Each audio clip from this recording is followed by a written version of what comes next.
Hello dear friends, आप सभी का मेरे चैनल स्काई HN ऑफिशियल पर स्वागत है। जैसा कि आप लोग जान रहे हैं कि ऑब्जेक्टिव क्वेश्चन का सीरीज चलाया जा रहा है कक्षा 10 के लिए। तो 2 चैप्टर उसके ख़त्म हो चुके हैं और आज अभी जो है तीसरा चैप्टर चल रहा है और तीसरे चैप्टर में पार्ट तीसरा चल रहा है। तो चलिए इसके क्वेश्चन को सॉल्व करते हैं। यदि क्वेश्चन नंबर पहला है, यदि समीकरण 3x² - 10x + 3 = 0 तो इसका क्या करना है। इसमें एक मूल दिया हुआ है का एक मूल 1/3 है, तो दूसरा मूल क्या होगा।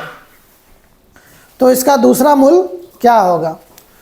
तो आप लोग इसका लॉन्ग मेथड जान रहे हैं कि लॉन्ग मेथड से किस तरह निकाला जाता है। तो मैं एक बार पहले उस तरह सॉल्व करके आपको दिखाता हूं, उसके बाद इसका शॉर्टकट मेथड क्या होगा वो मैं आपको बताऊंगा। तो लॉन्ग मेथड से आप जिन लोग क्या करते हैं, जो ये इक्वेशन है 3x² - 10x + 3 = 0, तो आप क्या करते हैं, कांस्टेंट को स्क्वायर वाले के कोफिशिएंट से गुना करते हैं और उसका अभाज्य गुणनखंड निकालते हैं। तो 3 × 9 और 9 का क्या करते हैं, अभाज्य गुणनखंड में तोड़ते हैं। तो 3 × 9 और 3 × 3। तो इसमें आप देख रहे हैं कि बनाना क्या है, जोड़ के -10 आना चाहिए और गुना करके क्या आना चाहिए, 9 आना चाहिए। तो यहाँ देखिए 3 × 9 गुना 1, तो 3 × 9, एक तो इसका 9 आ रहा है और 1 आ रहा है। अब यहाँ देखिए हमें बनाना क्या है, गुना करने पे क्या आना चाहिए, 9 आना चाहिए। उसके बाद जोड़ने पे क्या आना चाहिए, -10 आना चाहिए। गुना करने पे 9 आना चाहिए, जोड़ने पे -10 आना चाहिए। तो यदि इन दोनों का हम जो है मान माइनस में कर दें, -9 और -1, तो आप देख रहे हैं यहाँ क्या होगा, -9 गुना -1, तो प्लस का 9 हो जाएगा जो इसको फुलफिल कर रहा है। उसके बाद यदि इन दोनों को हम जोड़ देते हैं, ऐड करते हैं, तो -9 जोड़ -1, तो क्या हो जाएगा, -10 हो जाएगा। तो ये जो है इसका क्या हुआ, मूल हम निकाले, क्या निकाले हैं, मूल निकाले हैं। इसका क्या निकला है, मूल निकला है का एक मूल 1/3 है, तो दूसरा मूल क्या होगा। तो दूसरा मूल क्या होगा। अब यहाँ जो है एक चीज़ और ध्यान देना है, क्या ध्यान देना है, ये तो मेरा निकल आया, ठीक है। अब इसको क्या करना है, x² के कोफिशिएंट में देख रहे हैं गुणांक में 3 है, गुणांक में 3 है। पिछले सवालों में जो है पिछले सवालों में क्या होता था कि उसके कोफिशिएंट में 1 रहता था तो हम लोग कुछ नहीं करते थे, लेकिन इसके कोफिशिएंट में अब 3 है तो हम उस 3 से इसमें क्या कर देंगे, भाग दे देंगे। क्या करेंगे, भाग दे देंगे। और मूल निकालने के लिए हम लोग क्या करते हैं, इसका साइन चेंज कर देते हैं, इसका साइन चेंज कर देते हैं। कैसे, अभी इसको हम काट के 3 × 3, 3 × 9, तो -3 आया और यहाँ -1/3 आया, ठीक है।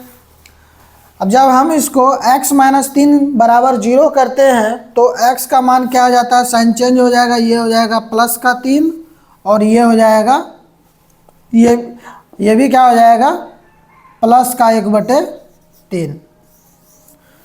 क्यों, ये पिछले वीडियो में आपको बताया हुआ है कि इनका क्या होता है, इनको हम जो है x - 3 = 0 कर देंगे तो x का वैल्यू 3 आ जाएगा। इसको अगर x - 1/3 = 0 करेंगे तो x का वैल्यू क्या आ जाएगा, 1/3 आ जाएगा। तो ये दोनों मूल हमारे निकल आ गए। तो आप देख रहे हैं कि पहला मूल क्या है, 1/3, ये रहा। दूसरा मूल क्या निकल के आ गया हमारा, 3 आ गया। क्या आ गया? 3 आ गया। तो ऑप्शन नंबर बी आंसर हो जाएगा। तो इस मेथड से आपको ज़्यादा दिमाग खपत करने का ज़रूरत पड़ता है, ज़्यादा दिमाग लगाना पड़ता है और संभावना रहता है कि आपका क्वेश्चन गलत भी हो जाए क्योंकि लॉन्ग मेथड है। तो मैंने आपको इसका शॉर्ट मेथड पहले भी बताया है और आज भी बता रहा हूँ, फिर से दोबारा बता रहा हूँ। अब इसका शॉर्ट मेथड देखिए, हमें एक मूल दिया हुआ है, एक मूल दिया हुआ है। तो मान लेते यहाँ हम लोग ए का वैल्यू लिख लेते हैं। ए क्या है? 3 है। बी क्या है? -10 है। और सी क्या है? 3 है। सी क्या है? 3 है। तो अब हम यहाँ दो विधि से इसका आंसर निकाल के देखेंगे शॉर्टकट मेथड का यूज़ करते हुए। तो एक तो हम क्या कर सकते हैं, अल्फ़ा इंटू बीटा हम जान रहे हैं क्या होता है। अल्फ़ा इंटू बीटा क्या होता है? C/A होता है। C/A होता है। तो इसमें से एक मूल हमें पता है, आप अल्फ़ा या बीटा कोई भी उसको 1/3 मान लीजिए। मान लेते हैं बीटा को क्या है? 1/3 है। उसके बाद आप देखिए C का वैल्यू क्या है? 3 है। और A का वैल्यू क्या है? उसका भी वैल्यू 3 है। तो 3 से एकम 3, 3 एकम एक कट गया, 1 आया। अब यहाँ देखिए अल्फ़ा इज इक्वल टू 1, ये जो है इधर गुना में है तो इस साइड भागा में चला जाएगा, तो ये 3 क्या हो जाएगा? 1 हो जाएगा। और अल्फ़ा का वैल्यू क्या निकल के आया? 3 आंसर आ गया। देखिए यहाँ कुछ भी करने का ज़रूरत नहीं पड़ा है, बस हमें ये एक फॉर्मूला याद है। क्या? Alpha into beta is equal to क्या होता है? C/A होता है। Alpha into beta is equal to क्या होता है? C/A होता है। उसका यूज करते हुए बिल्कुल सेकंडों में हम लोग क्या करते हैं? आंसर लेके आ सकते हैं। एक और फार्मूला होता है, उसका यूज भी करके आपको दिखा देते हैं। अल्फ़ा और बीटा का जोड़ क्या होता है? -B/A होता है। तो फिर यहाँ आप अल्फ़ा या बीटा में से किसी को मान सकते हैं। तो यहाँ मैंने अल्फ़ा को माना था, यहाँ बीटा को 1/3 माना था, तो यहाँ मैं क्या कर लेता हूँ? अल्फ़ा को 1/3 ले लेता हूँ। उसके बाद plus beta is equal to, B का वैल्यू क्या है? देखिए -10 है। तो बी का वैल्यू क्या है? -10 है। Minus into -10। और ए का वैल्यू क्या है? 3 है। ए का वैल्यू 3 है। अब हम इसको सॉल्व कर लेते हैं। तो beta is equal to minus into minus plus का 10/3 हो गया। ये 1/3 इधर लेफ्ट हैंड साइड में प्लस का है, तो राइट हैंड साइड जाएगा तो माइनस का हो जाएगा, -1/3। अब देखिए यहाँ एलसीएम सेम है तो 3 आ गया और सीधा 10 में से 1 घटेगा, 9 आ जाएगा। ठीक, तो बीटा इज इक्वल टू, आप यहाँ कटाएंगे 3 एकम 3, 3 तिया 9, 3 आया। तो आंसर क्या आया? फिर से हमारा आंसर 3 आ गया। तो यहाँ आपने देखा ये हो गया लॉन्ग मेथड, जो लॉन्ग मेथड से जो विद्यार्थी अक्सर निकालते हैं, ये हो गया पहला आपका मेथड। यहाँ मैंने 2 मेथड और शॉर्टकट से बताया, ये दूसरा मेथड और तीसरा मेथड। तो टोटल इस तरह के सवाल को हम लोग 3 मेथड से निकाल सकते हैं। तो मैंने यहाँ तीनों मेथड आपको बता दिया है। आपको जो मेथड आसान लगे आप उस मेथड से निकाल सकते हैं, लेकिन ऑब्जेक्टिव क्वेश्चन में हमें मेथड से कोई लेना देना होता नहीं है, और जितना जल्दी निकल जाए आंसर वही हमारे लिए सही होता है, क्योंकि समय का अभाव रहता है और जितना जल्दी निकालेंगे उतना जल्दी आप ज़्यादा से ज़्यादा क्वेश्चन डील कर पाएंगे। तो मेरे अनुसार आपको इन 2 मेथड को याद रखना चाहिए। उस मेथड को आप याद रखिए ना रखिए उससे कोई फ़र्क नहीं पड़ता है, क्योंकि यहाँ हमको कुछ नहीं करना है, बस वैल्यू पुट करना है और आंसर लेके आ जाना है। लेकिन यहाँ देखिए क्या मतलब, यहाँ पहले अभाज्य गुणनखंड निकालना है, तब देखना है कैसे कटेगा, कैसे क्या होगा, कैसे जोड़ने पे आएगा, कैसे गुना करने पे आएगा, ये सब निकालना वगैरह वगैरह, बहुत सारा चीज़ इसमें तामझाम इसमें बहुत सारा है। लेकिन इसमें कोई तामझाम नहीं है, आप सीधा वैल्यू पुट किए आंसर लेके आ गए। तो मुझे आशा है कि आपको ये जो है क्वेश्चन बिल्कुल ही आसानी से समझ में आ गया होगा, और इस तरह के क्वेश्चन को आपको एग्ज़ाम में देखने को मिलेंगे, क्योंकि विद्यार्थी ऐसा क्वेश्चन देख कर ही घबरा जाता है। तो आज जितने भी क्वेश्चन है ये समझ लीजिए आप, वेरी वेरी इंपॉर्टेंट है सारे क्वेश्चन, बहुत ही इंपॉर्टेंट है सभी क्वेश्चन। तो आज के क्वेश्चंस को आप बहुत ही ध्यान से देखिएगा और मेरी बातों को बहुत ही ध्यान से सुनिएगा, क्योंकि आज जो ये क्वेश्चन डील हो रहे हैं तो लगभग 3 पार्ट अभी तक जो हो रहे हैं, सभी तीनों पार्ट इसमें इंक्लूड होने वाले हैं। चलिए चलते हैं क्वेश्चन नंबर 2 पर। X square minus 2x minus 3 is equal to 0 तथा X square minus 8x plus 15 is equal to 0 में उभयनिष्ठ मूल्य क्या होगा। तो उभयनिष्ठ मैं आपको बता दूं, उभयनिष्ठ मतलब होता है, उभयनिष्ठ मूल मतलब इसका क्या, शून्य क्या होगा, या और उभयनिष्ठ का मतलब होता है जो क्या हो, दोनों में हो, जो दोनों में हो। मतलब जो मूल जो है, अभी जो हम दोनों समीकरण का अलग अलग जो मूल निकालेंगे, मूल निकालने के बाद जो मूल इसमें भी हो, इस समीकरण में भी हो और इस समीकरण में हो, दोनों समीकरण में जो मूल समान आएगा वही क्या होगा, आंसर होगा। उभयनिष्ठ का मतलब होता है समान, समान संख्या जो दोनों में, जो दोनों समीकरण में होगा। तो चलिए इसका हम लोग क्या निकालते हैं, पहले मूल निकालते हैं। तो इसका मूल निकालने के लिए यहाँ पे आप क्या करेंगे, यहाँ मूल तो दिया नहीं है तो हम इस मेथड का यूज़ करेंगे मूल निकालने के लिए। तो यहाँ आप क्या कर सकते हैं, देखिए यहाँ आपको 3 एकम 3, तो माइनस का 3 ये आना चाहिए गुना करने पे, गुना करने पे क्या आना चाहिए, माइनस का 3। अब देखिए जोड़ने पे क्या आना चाहिए, माइनस का 2 आना चाहिए। तो गुना करने पे माइनस 3 आना चाहिए और जोड़ने पे माइनस 2 आना चाहिए। तो आप इसको आसानी से 3 एकम 3, 3 का हम जो है अभाज्य गुणन कर निकालेंगे, 3 एकम 3 आ रहा है, 3 और 1 आ रहा है, क्या आ रहा है, 3 और 1 आ रहा है, 3 और 1। तो यदि मैं माइनस का 3 ले लूँ और प्लस का 1 ले लूँ, तो आप देखिएगा यदि इन दोनों को हम गुना करते हैं, माइनस 3 गुना 1, तो ये कंडीशन फुलफिल हो रहा है, माइनस 3 आ जा रहा है। और यदि इन दोनों को ऐड करते हैं, जोड़ते हैं, तो माइनस 3 प्लस 1 तो माइनस का 2 आ जाता है। तो यहाँ से आप अब जो है मूल जो निकलता है, तो हम क्या करते हैं, x माइनस 3 बराबर 0 ले लेते हैं और x प्लस 1 बराबर 0 ले लेते हैं। तो x का वैल्यू 3 आया और इस x का वैल्यू क्या आया, माइनस का 1 आया। इसलिए मैं बार बार आपको यहाँ भी बताया था कि साइन चेंज हो जाएगा, इस कारण से ही साइन चेंज होता है, ये देख लीजिए। तो पहला मूल आ गया 3 और दूसरा मूल आ गया माइनस का 1। तो इस समीकरण का मूल हमने निकाल लिया। अब चलते हैं दूसरे समीकरण का मूल निकालते हैं। तो इसमें देखिए 15 एकम, क्योंकि कोफिशिएंट में कुछ नहीं तो 1 है, 15 एकम 15, तो 15 का हम क्या करते हैं, निकालते हैं अभाज्य गुणनखंड। तो 3 पचे क्या होता है, 15 होता है। अब 5 एकम 5 कट गया। अब यहाँ देखना है कि 15 गुना करने पे क्या है, ये जोड़ने पे है। अब 15 जो है क्या है, गुना करने पे क्या है, 15 है, और जोड़ने पे क्या है, माइनस का 8 है। माइनस का 8 किस लिए, कब है, ये जोड़ने पे माइनस का 8 है। अब यहाँ देखिए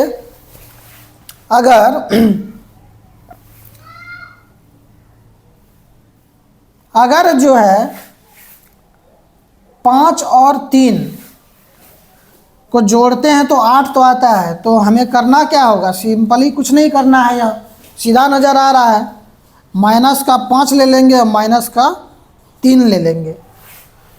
तो -5 गुना -3 क्या हो जाएगा, प्लस का 15 आ जाएगा। प्लस का 15 हमको गुना करने पे चाहिए था। उसके बाद जोड़ने पे क्या आना चाहिए, माइनस का 8 आना चाहिए। तो -5 और -3 को जोड़ेंगे, ऐड करेंगे तो क्या आ जाएगा, माइनस का 8 आ जाएगा। अब यहाँ साइन चेंज कर देंगे, ये क्या है, प्लस में 5 है, माइनस में 5 है तो ये प्लस का 5 हो जाएगा, और ये माइनस का 3 है तो ये प्लस का 3 हो जाएगा। तो इसका पहला मूल क्या आया, 5 आया, दूसरा मूल क्या आया, 3 आ गया। साइन क्यों चेंज हुआ है यहाँ बताया हुआ है। अब देखिए, उभयनिष्ठ मतलब होता है, क्या होता है, समान। क्या होता है, समान, और जो दोनों में हो। आप देख रहे हैं ये जो 3 है, ये 3 जो है आपका इस समीकरण में भी है और इस समीकरण में भी है। तो हमारा आंसर क्या हो जाएगा, 3 आंसर हो जाएगा। क्या हो जाएगा, 3 आंसर हो जाएगा। इस तरह ऑप्शन नंबर सी जो है हमारा बिल्कुल ही करेक्ट होगा। तो इस तरह के सवाल को देख बच्चे जैसे ही एग्ज़ाम में देखते हैं उसे छोड़कर आगे निकल जाते हैं, और इस तरह के क्वेश्चन ही पूछे जाते हैं आजकल, ताकि बच्चे घबरा जाएं और क्वेश्चन को छोड़ करके आगे निकल जाएं। तो आप जो है इस तरह के क्वेश्चन को छोड़ना नहीं है, बिल्कुल आसान ही, एकदम आसान वे से आपको समझा दिया गया है कि किस तरह इस तरह के क्वेश्चन को डील करना है। तो चलते हैं क्वेश्चन नंबर 3 पर। यदि द्विघात समीकरण X square plus 2kx plus 4 is equal to 0 का एक मूल 2 है तो k का मान होगा। k का मान क्या होगा। अब देखिए 2024 में पूछा हुआ क्वेश्चन है, और विद्यार्थी जो है इसको छोड़ के ही आया होगा, क्योंकि उसके समझ में आता नहीं है कि मूल यदि एक भी दिया हो तो हमारे पास क्या होता है, 2 मूल ही निकलता है, और वो दोनों मूल क्या होता है, x का वैल्यू ही होता है। उसमें से क्या होगा, एक मूल भी अगर हम डालेंगे तो हमारा क्या होगा, ये जो द्विघात समीकरण है इज इक्वल टू 0 हो जाएगा। मान लेते हैं x का वैल्यू 2 है, एक मूल 2 है और दूसरा मूल 5 है। यदि हम इस समीकरण में k का मान निकालने के बाद यदि 2 अगर पुट कर देंगे तो इसका वैल्यू क्या हो जाएगा, 0 ही हो जाएगा। तो इसको हम सॉल्व करेंगे, और उसको सॉल्व करने के बाद इसको सेटिस्फाई करके भी आपको दिखाएंगे। तो ये जो मूल एक दिया हुआ है 2, तो इसको हम क्या मान सकते हैं, ये x का वैल्यू मान सकते हैं, क्योंकि मूल जो होता है वो क्या होता है, x का वैल्यू ही होता है। तो ज़्यादा कुछ करना नहीं है इस क्वेश्चन को। ये क्वेश्चन तो बहुत ही आसान है, आप लोग देख करके वैसे घबरा जाते हैं। देखिए कुछ नहीं करना है, सेम बस इस समीकरण को उतारेंगे, x square plus 2kx plus 4 is equal to 0। अब यहाँ x का मान हम क्या जान रहे हैं, 2 है, तो x के जगह हम 2 पुट करेंगे, 2 का स्क्वायर प्लस 2k गुना x का मान 2 प्लस 4 इज इक्वल टू 0। आगे देखिए 2 दूना 4 हो गया, प्लस 2 दूना 4k हो गया, प्लस 4 इज इक्वल टू 0। ये 4 जोड़ 4 8 हो गया, और ये 8 जो है इस साइड प्लस में होगा तो उस साइड जाएगा तो माइनस में हो जाएगा। 4k is equal to minus का 8 हो गया, और k का वैल्यू -8 बटे ये 4 इधर गुना में है, उस साइड जाएगा तो भाग में हो जाएगा। 4 एकम 4, 4 दूना 8, तो k का वैल्यू क्या आया, -2। ये जो है k का वैल्यू आ गया, ये क्या हो गया, हमारा आंसर हो गया -2। ऑप्शन नंबर जो है बी, यहाँ देखिए आप, ये हो गया आंसर। ऑप्शन नंबर बी हमारा आंसर हो गया। अब देखिए आप इसको चेक भी कर सकते हैं कि मेरा जो है आंसर -2 सही है या नहीं। ज़्यादा कुछ नहीं करना है, इस आपको जो है 2 का मूल का वैल्यू पता है और k का वैल्यू -2 आ गया है। अब देखिए यहाँ पे 2 दूना 4 हो गया, प्लस यहाँ माइनस का है तो माइनस हो जाएगा, 2 दूना 4 और 4 दूना 8, माइनस का 8 हो गया। यहाँ तुरंत मैं सॉल्व ही कर देता हूँ, आपको पता चल जाएगा। X square plus 2kx plus 4 is equal to 0। देखिए तो यहाँ हम 2 का स्क्वायर प्लस 2 गुना -2 गुना 2 plus 4 is equal to 0। 4 plus ये क्या हो जाएगा, माइनस हो जाएगा, क्योंकि यहाँ माइनस है। 2 दूना 4, 4 दूना 8, माइनस का 8 प्लस का 4 इज इक्वल टू 0। ये आपस में सभी 4 4 8, 8 प्लस का 8 माइनस है इक्वल टू, ये कट गया, 0 is equal to 0।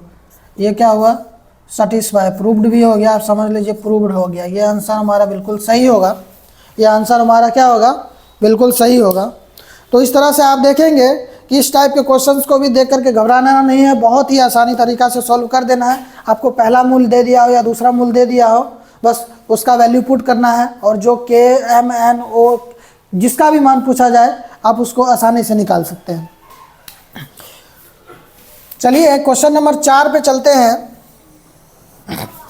Question number 4 जो है, अब यहाँ देखिए इस क्वेश्चन में द्विघात समीकरण 6x² minus 5x plus 3 is equal to 0 के मूलों की प्रकृति क्या होगी। 2024 में ये क्वेश्चन पूछा हुआ है। तो यहाँ मैंने 4 जो ऑप्शन दिया हुआ है, तो यहाँ आपको मैं दिखा देता हूँ। तो वास्तविक एवं असमान के लिए क्या होता है, तो इसके लिए होता है b² minus 4ac greater than आपका 0 हो जाएगा। अगर b² माइनस 4ac का वैल्यू 0 से बड़ा होगा तो आप ऑप्शन नंबर 1 पर टिक लगा सकते हैं। वास्तविक एवं समान के लिए क्या हो जाएगा, b² minus 4ac is equal to 0, और वास्तविक नहीं है इसके लिए क्या हो जाएगा, b² minus 4ac less than 0। ये मैंने आपको पहले क्लास में पढ़ाया हुआ है, आप वहाँ भी समझ सकते हैं डीपली। तो चलिए इसको हम सॉल्व करते हैं। सॉल्व करने के लिए द्विघात समीकरण 6x² minus 5x plus 3 is equal to 0, तो यहाँ हम क्या करते हैं, b² माइनस 4ac पुट करना है। आप यहाँ देख रहे हैं ये जो 6 है किसका वैल्यू है, a का है, ये माइनस 5 जो है ये b का वैल्यू है, और ये 3 जो है ये c का वैल्यू है। तो b² क्या है, तो माइनस 5 है, तो माइनस 5 का क्या करेंगे, स्क्वायर कर देंगे, माइनस 4। a का वैल्यू क्या है 6, तो 6 गुना में, उसके बाद c का वैल्यू क्या है प्लस का 3, तो गुना 3। तो माइनस 5 गुना माइनस 5 क्या हो जाएगा, 25 हो जाएगा। अब माइनस, अब देखिए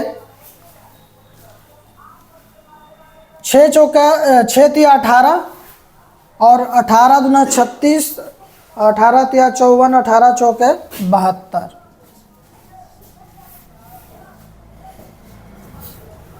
6 चौका 24, नहीं 6 चौका 24, 24 तिया 72, ठीक है।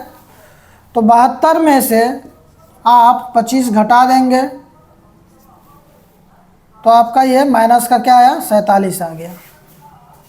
माइनस का क्या आया, 47 आया।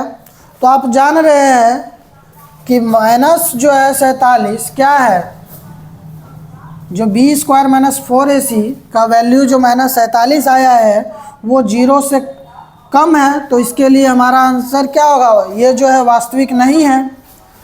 अब यहीं मैं कुछ आपको बता दूं, इस टाइप के आपको 3 क्वेश्चन पूछे जा सकते हैं, और डायरेक्ट जो है आपको ये 3 नहीं, इस टाइप से आपको 6 क्वेश्चन पूछे जा सकते हैं। इस टाइप से आपको 1 नहीं 2 नहीं 6 क्वेश्चन पूछा जा सकता है। 6 क्वेश्चन पूछा जाएगा। अब देखिए कैसे कैसे क्वेश्चन पूछा जा सकता है।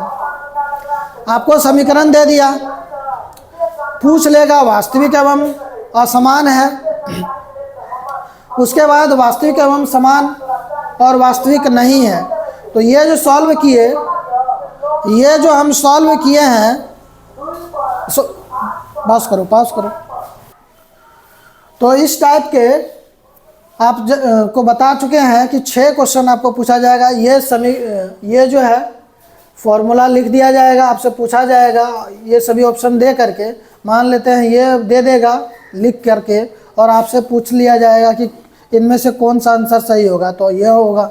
अगर ये दे देगा तो आंसर आपका ये हो जाएगा, अगर क्वेश्चन में ये दे देगा तो आपका आंसर बी हो जाएगा।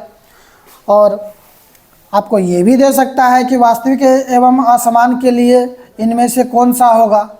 तो यहाँ जो ये 4 नंबर क्वेश्चन है, इससे कुल 6 टाइप के क्वेश्चन बन सकते हैं। जो मैंने एक ही क्वेश्चन में आपको बता दिया है, क्योंकि समय बहुत कम है, एग्ज़ाम आने वाला है तो ज़्यादा डीपली जाएंगे नहीं। अब चलते हैं क्वेश्चन नंबर 5। द्विघात समीकरण x² + 4x + b = 0 का विवेचक क्या होगा? 2024 में पूछा हुआ क्वेश्चन है। तो आप जान रहे हैं विवेचक, क्या विवेचक हो गया, इसको इंग्लिश में क्या बोलते हैं? डिस्क्रिमिनांट बोलते हैं, जिसे हम डी से इंडिकेट करते हैं। क्या होता है? b² - 4ac। तो कुछ करना है यहाँ, देखिए a का मान क्या? 1, b का मान क्या? 4, c का मान क्या? b। ये जो c का मान जो है यहाँ कांस्टेंट नहीं देके वेरिएबल दिया हुआ है, बच्चे इसी को देख करके क्वेश्चन छोड़ देते हैं। तो हमको कुछ करना नहीं है, सेम वही मान पुट करना है। तो b², b का वैल्यू क्या है? 4, 4 का क्या हो जाएगा? स्क्वायर हो जाएगा, -4, a का वैल्यू क्या है? 1, और b का वैल्यू क्या है? b। तो 4 चौके 16, 4 का स्क्वायर 16 हो गया, -4 × b, 4b। अब देखिए 16 - b, 16 - 4b, तो 16 - 4b ये होगा 4b, 16 - 4b। Option number C, option number C ये हो जाएगा आंसर। कुछ करने का ज़रूरत था, सिर्फ डिस्क्रिमिनांट का फॉर्मूला का यूज़ करना था और वो निकाल लेना था आंसर। चलते हैं क्वेश्चन नंबर 6 पर। p के किस मान के लिए द्विघात समीकरण px² - 2x + 3 = 0 के मूल वास्तविक एवं समान होंगे? तो यहाँ देखिए कुछ नहीं करना है, इस टाइप के क्वेश्चन में कुछ करना ही नहीं है। सेम वही p का मान इसमें भी पूछा जा रहा है, और p का मान पूछा जा रहा है, क्या पूछा जा रहा है? मूल वास्तविक एवं समान होंगे। ऐसा मान जिससे क्या होगा? मूल क्या हो जाएगा? वास्तविक हो जाएगा और समान हो जाएगा। तो चलिए क्वेश्चन को सॉल्व करते हैं।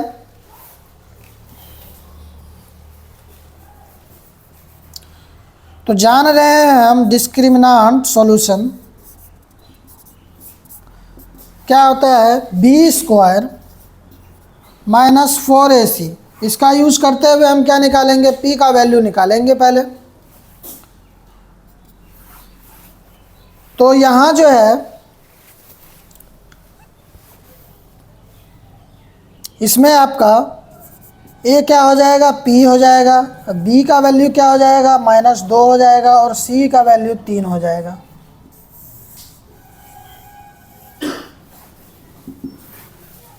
तो इसके वैल्यू को यहाँ पुट करते हैं। b का वैल्यू क्या है? -2 है, तो -2 का स्क्वायर -4 इंटू a का वैल्यू क्या है? p है, और c का वैल्यू क्या है? 3 है। तो -2 का स्क्वायर 4 हो गया, अब -4 × 12, 12p क्या हो गया? 12p हो गया। अब आगे चलते हैं। p बराबर हम क्या लिख सकते हैं? 12p बराबर हम लिख सकते हैं 4। ये क्या था? माइनस में था, इधर आ गया तो प्लस में हो गया। 12p बराबर 4, और p का वैल्यू हम क्या? p बराबर क्या हो गया? ये 12 इधर गुना में है, इस साइड जाएगा तो भागा में हो जाएगा। तो 4 एकम 4 और 4 तिया 12। तो आप यहाँ देखिएगा p बराबर 1/3 आया। क्यों आया? तो यहाँ जो है b² - 4ac = 0 है इस साइड। अब इस साइड 0 लिए हैं, क्यों लिए हैं? यहाँ आप दिखा चुके हैं कि समान के लिए, वास्तविक एवं समान के लिए क्या होगा? b² - 4ac = 0। तो ये d बराबर ये होता है, लेकिन जब d का मान, जब b² - 4ac ये जो d का मान है, इज इक्वल टू 0 होगा तब वास्तविक एवं समान होगा। तो आप यहाँ समझ गए होंगे कि इक्वेशन जो है -12 हमने इस साइड ले लिया, क्यों ले लिया, इधर 0 था। तो इस 12 p बराबर 4 करते हुए p का वैल्यू आया 1/3। p का वैल्यू क्या आया, 1/3। अब मैं आपको यहाँ फुलफिल करके दिखा दे रहा हूँ कि जो ये इक्वेशन है, इस इक्वेशन को हम लोग सिद्ध कर सकते हैं कि नहीं वास्तविक एवं समान है। यहाँ देखिए आप, यहाँ मैं प्रूफ करने जा रहा हूँ, px² - 2x + 3 = 0। अब जान रहे हैं वास्तविक और समान के लिए 0 होगा, जो इक्वेशन में भी है। p का वैल्यू क्या है, 1/3 है, 1/3। x का वैल्यू क्या है यहाँ,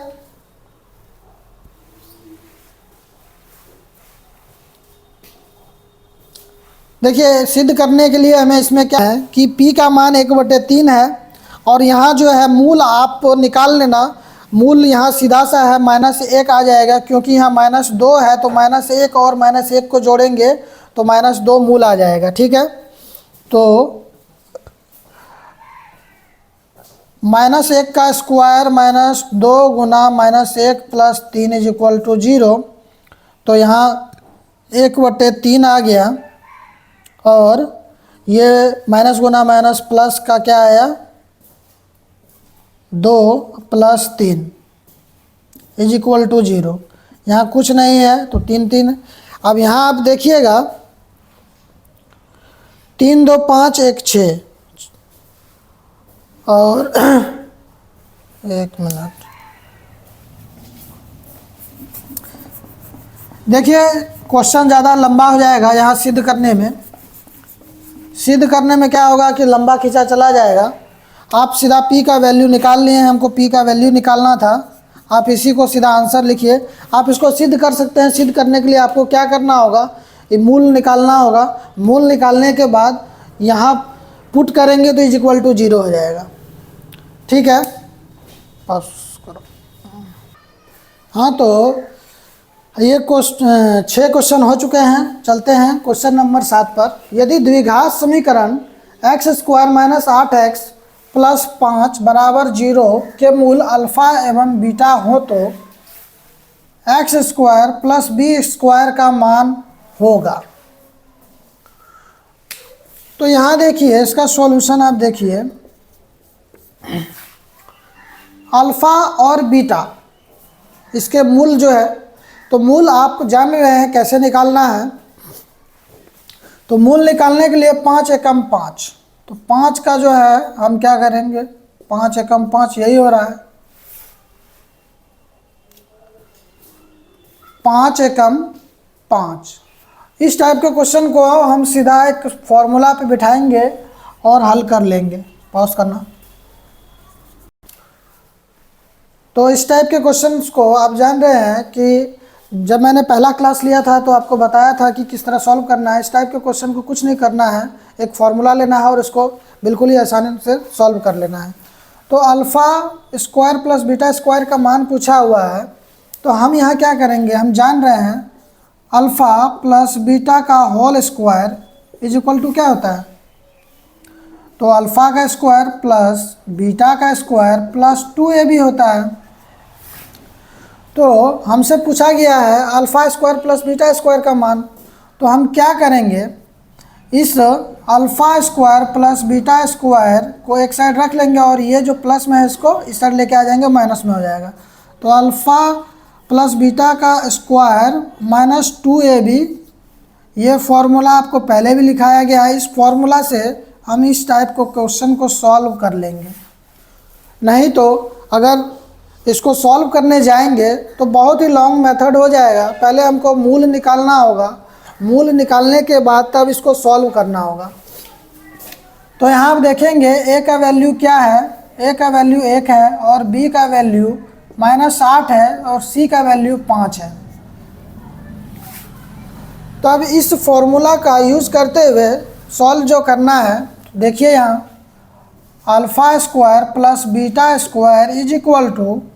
अल्फ़ा + बीटा का होल स्क्वायर माइनस 2ab। तो अल्फ़ा प्लस बीटा का हम लोग जान रहे हैं सूत्र क्या होता है, अल्फा दोनों मूलों का योग का सूत्र होता है माइनस बी बटे ए। इसका होल स्क्वायर हो जाएगा माइनस 2, यहाँ अल्फ़ा और बीटा होगा, और दोनों मूलों का गुणनफल क्या होता है सी बटे ए, तो सी बटे ए। अब यहाँ देखिए b का वैल्यू क्या है -8 है, तो माइनस और -8 का स्क्वायर बटे में a का वैल्यू आपका 1 है तो 1 आ गया, -2 गुना c का वैल्यू 5 और a का वैल्यू 1। सॉल्व करते हैं, -8 का स्क्वायर क्या हो जाएगा, तो 8 8 64, ये 64 हो जाएगा, और ये बाहर में माइनस है तो माइनस हो जाएगा। 1 का कोई वैल्यू नहीं, सेम वैसे लिख देते हैं, -5 दूना 10, तो -64 और -10 दोनों को जोड़ेंगे तो माइनस का 74, ये हो गया alpha square plus beta square का जो मान पूछा गया था, मान आ गया। तो यहाँ आप देखें कि यहाँ करना कुछ नहीं था, बस अल्फ़ा जोड़ बीटा, जो अल्फ़ा जोड़ बीटा जो होता है -b बटे ए वो वैल्यू पुट कर दिया, और अल्फ़ा इंटू बीटा जो होता है c बटे ए, इनका वैल्यू पुट किए, और क्या हुआ, आंसर हमारा आ गया। यदि इसको आप दूसरे मेथड से बनाएंगे तो आपको पहले मूल निकालना होगा, मूल निकालने के बाद तब आप मूल का स्क्वायर अल्फ़ा प्लस बीटा का स्क्वायर कर देंगे, सीधा आंसर निकल जाएगा, या alpha square plus beta square कर देंगे, आंसर निकल जाएगा। तो उस मेथड से करना नहीं है, इस टाइप के सवाल को एकदम शॉर्टकट मेथड इस फार्मूला का यूज़ करना है और फार्मूला के अनुसार निकाल देना है। तो मुझे आशा है ये भी क्वेश्चन आपको बहुत अच्छी तरह से समझ में आ गया होगा। इस टाइप के क्वेश्चन 2024 में पूछे जा चुके हैं। तो आज जो है हमारा ये चैप्टर 3 ये भी ख़त्म हो गया है, जो द्विघात समीकरण चल रहा था। तो अभी तक जो है इन 3 चैप्टर से आप अनुमान लगाएंगे तो कम से कम 25 से 30 क्वेश्चन एवरेज पिछले साल पूछा गया है।